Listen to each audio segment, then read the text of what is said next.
Assalamualaikum warahmatullahi wabarakatuh. Kami kelompok 7 yang beranggotakan saya sendiri, Fatimah, Putri Regina Arini, Resa Mutia Afnida, Rika Malia, Roselawati, Siti Karmina, dan Wanda Habibah akan mempresentasikan tentang sistem administrasi pada era Bapak Presiden Joko Widodo. Tolong disimak presentasi sebagai berikut. Makna administrasi negara. Cakupan makna administrasi negara tidak saja bersangkutan dengan aktivitas lembaga eksekutif saja dalam sistem penyelenggaraan pemerintahan negara, namun mencakup aktivitas seluruh lembaga negara dalam mencapai tujuan negara, yang sebagai sistem tersebut disebut sistem penyelenggaraan negara. Sistem Administrasi Negara Kesatuan Republik Indonesia atau SANKRI adalah administrasi negara sebagai sistem yang dipraktekkan untuk mendukung penyelenggaraan NKRI agar upaya bangsa Indonesia dalam mewujudkan cita-cita dan tujuan bernegara dapat terlaksana secara berdaya guna dan berhasil guna. Aspirasi publik dalam pencerahan dan pencerdasan bangsa untuk mewujudkan clean and good governance sebagai bagian dan upaya membangun sistem administrasi negara sesuai jiwa kedaulatan rakyat merupakan hal yang perlu dikedepankan. Hal tersebut dimaksudkan untuk membangun kinerja sistem administrasi negara nasional. Hal ini penting dalam mewujudkan apa yang disebut sebagai responsibility atas dasar nilai etis, asas-asas kepatutan umum, dan nilai moral dalam mengelola administrasi negara. Sistem administrasi di era reformasi. Munculnya era reformasi ini menyusul jatuhnya pemerintah Orde Baru tahun 1998. Krisis finansial Asia yang menyebabkan ekonomi Indonesia melemah dan semakin besarnya ketidakpuasan masyarakat Indonesia terhadap pemerintahan pimpinan Soeharto. Saat itu menyebabkan terjadinya demonstrasi besar-besaran yang dilakukan sebagai organ aksi mahasiswa di berbagai wilayah Indonesia. Berakhirnya pemerintahan Orde Baru mendorong munculnya pendekatan society centered public administration, di mana administrasi publik merupakan sarana bagi pemerintahan yang demokratis untuk penyelenggarakan kekuasaannya berdasarkan kedaulatan rakyat. Berbeda dengan masa sebelumnya, di mana kedaulatan negara lebih menonjol sejak Reformasi 1999. Kedaulatan rakyat menjadi kata kunci dalam penyelenggaraan administrasi. Negara bukan lagi dianggap sebagai salah satu aktor yang secara eksklusif berperan dalam mencapai tujuan nasional. Dalam era reformasi, sistem demokrasi menuntut adanya kekuasaan tersentralisir di mana masing-masing komponen memiliki otonomi relatif terhadap komponen yang lain, dengan maksud agar tidak ada sesuatu pun elemen dalam penyelenggaraan pemerintahan yang dapat mendominasi kelompok yang lain.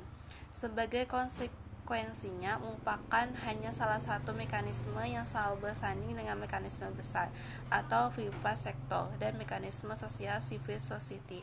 Untuk pemecahan masalah pelayanan publik, administrasi merupakan sarana koordinasi dari negara, masyarakat, dan dunia usaha untuk mencapai tujuan nasional. Selanjutnya, era Joko Widodo.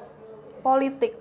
Pelantikan Menteri Kabinet Indonesia Maju, pelantikan 7 staf khusus Presiden dari kalangan milenial, hukum UU KPK hasil revisi resmi jadi UU 19 atau 2019, pelantikan Dewan Pengawas KPK periode 2019 sampai 2023, ekonomi, iuran BPJS Kesehatan naik, tarif 4 jalan tol naik, tarif listrik batal naik, subsidi LPG 3 kg terjadi dicabut, investor asing bisa investasi di ibu kota baru, infrastruktur, peresmian 5 bendungan, peresmian tol layang Jakarta Cikampek dan ruas tol di Lampung. Birokrasi. Terdapat penyederhanaan birokrasi dari beberapa instansi baik pemerintah pusat maupun pemerintah daerah telah melakukan upaya-upaya penyederhanaan birokrasi, yaitu pangkas eselon 1 di Kementerian BUMN atau Badan Usaha Milik Negara, pangkas eselon 3 dan 4 kementerian atau lembaga, rombak direksi dan komisaris di 14 perusahaan BUMN atau Badan Usaha Milik Negara, sosial budaya, hapus ujian nasional tahun 2021, kebijakan penghapusan UN sempat menuai beragam reaksi. Setelah penghapusan UN, Nadiem kemudian menggalakkan kampus merdeka. Dia menyebut kampus merdeka merupakan kelanjutan dari konsep merdeka belajar. Hapus tenaga honorer.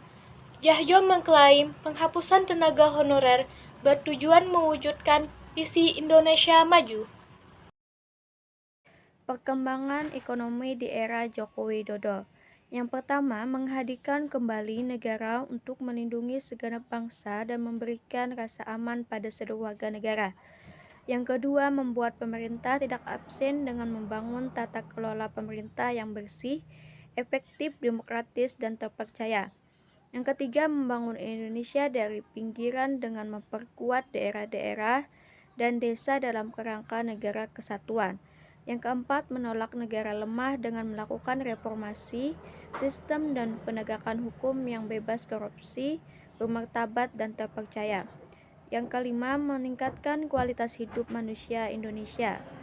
Yang keenam, meningkatkan produktivitas rakyat. Yang ketujuh, mewujudkan kemandirian ekonomi dengan menggerakkan sektor-sektor strategi ekonomi domestik. Yang kedelapan, melakukan revolusi karakter bangsa. Yang kesembilan, mempertangguh kebinekaan dan memperkuat restorasi sosial Indonesia melalui kebijakan memperkuat pendidikan.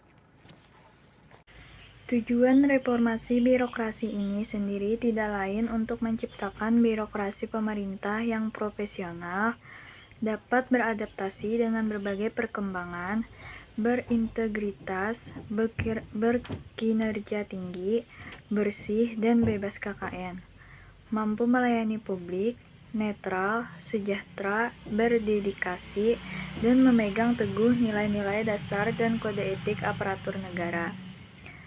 Pada poin sebelumnya, diketahui bahwa tujuan reformasi birokrasi adalah untuk menciptakan birokrasi yang profesional, yang dapat memberikan pelayanan publik yang baik, serta dapat dipercaya oleh masyarakat dalam pelaksanaannya. Reformasi birokrasi ini dilakukan dengan menyasar beberapa aspek utama. Kepayahan administrasi pada era Presiden Joko Widodo. Yang pertama, kepayahan menghadapi virus COVID-19. Indonesia pada saat itu belum membatasi penerbangan baik luar maupun dalam negeri. Industri perjalanan dan pariwisata masih seperti biasa, padahal Indonesia belum memiliki alat pendeteksi yang akurat apakah seseorang tersebut tertular COVID-19 atau tidak.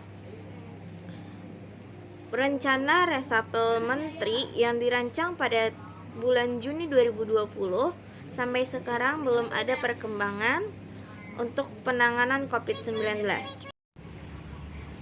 2. Kepayahan soal undang-undang. Pemerintah Jokowi tidak memperjuangkan mati-matian RUU penghapusan kekerasan seksual dan malah mencabutnya dari Prolegnas 2020. Jokowi kemudian mengakui sendiri bahwa komunikasi pemerintah yang buruk mengakibatkan terjadinya polemik terkait Undang-Undang Cipta Kerja, termasuk demonstrasi besar-besaran. 3. Kepayahan menjaga demokrasi dan memberantas korupsi. Dalam salah satu poin misinya, Jokowi berusaha menegakkan sistem hukum yang bebas korupsi, bermartabat, dan terpercaya. Sudah setahun revisi, akan tetapi operasi tangkap tangan kian menurun.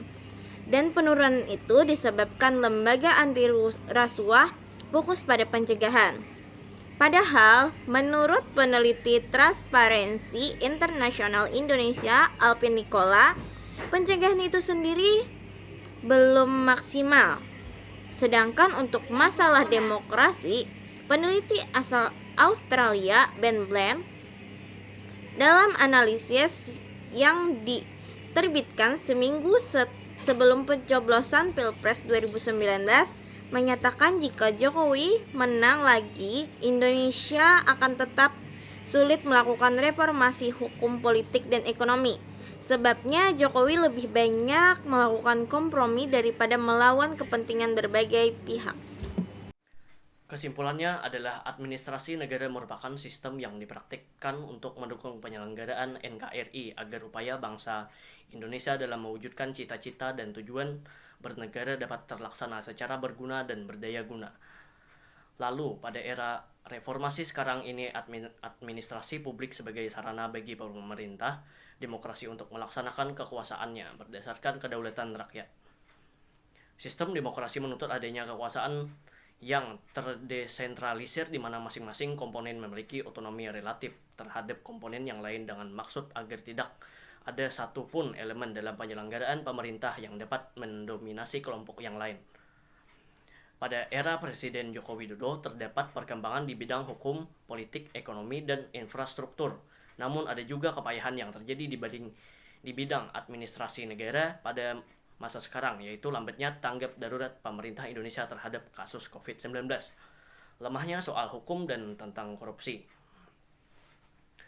Sekian dari kami, terima kasih. Wassalamualaikum warahmatullahi wabarakatuh.